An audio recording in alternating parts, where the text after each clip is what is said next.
What's up, guys? It is Jack and Jeff from AchievementHunter.com. And Jeff, today we are doing a 5 facts in Call of Duty 2. I think I remember this show. Yeah, this is probably one of the first major titles for the 360 that kind of like One of, huh? Well, I mean, it was the first one that really I think really Was proved Call of Duty that, 2 a launch title? Yeah. I don't know. Yeah, I think it was. It was the well, I don't know. I would say a lot of people liked Cameo. I never got into it. Yeah. But Gun and Call of Duty 2 were like the go-to titles. Yeah, and then like and a lot of people liked that Condemned people Condemned like that. game where you collect dead birds or whatever. Yeah, but no, Call of Duty 2, I mean, this game, that was the first one I saw. I think I saw it at a Walmart. Some kid was playing it, and I was like, holy crap, that game looks awesome. And so that was sort of my tipping point of when I had to go buy an Xbox 360. You never played Call of Duty 1? I played Big Red 1 Fantastic on the game. Xbox. And I think Big Red 1, wasn't that like I don't know, it was like the first one that sort of had the regenerating health, right? Well, yeah, Call of Duty 1 did not have... Well, depending on what level you played for. If you played on Yeah. Veteran, you could not get health packs back. if you Okay. got hit. It was difficult as dicks, dude. But this Call of Duty 2, it was one of those games. It was one of those games I was just like, wow, this thing looks awesome. Great This is multiplayer, next Call of gen. Duty 2. And it had a great story to it, and it was Had kind that, of like, yeah. had that D-Day level. Oh, Jesus, God. the Normandy. Oh, my God. That thing took so long to get Yeah. through.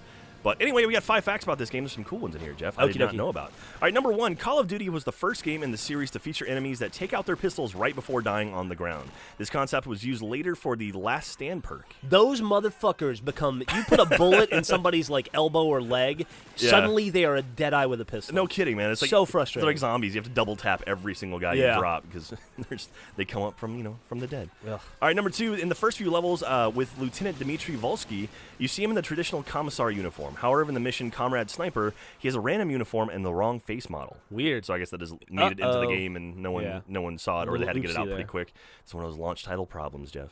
All right, in the game, there's a soldier named Dmitry Petrenko who fights with you in the Russian campaign. Dmitry Petrenko later turns out to be the name of one of the main characters in Call of Duty World at War. I did not remember that. I did not remember that either. So there you go. So maybe that carries over to the third game, right? Call of Duty World at War, otherwise known as Grenade. Grenade. Grenade Grenade. spam. Grenade spam. All right, developer Infinity Ward traveled the world to observe areas that they were putting into the game. In fact, some of their findings in France resulted in entire levels getting scrapped due to inaccuracies. That sounds like somebody wanted a fucking free vacation. Yeah, like, guys, we got to go check out France. We could look at these again. photos. Yeah, come on. What am I, No, some kind of yeah, an asshole looking at no. photos? That doesn't do it justice. Yeah. We're trying to make this game realistic. I'm going to... what's my budget? Yeah, see, I need to get that steak here in France. But Yeah.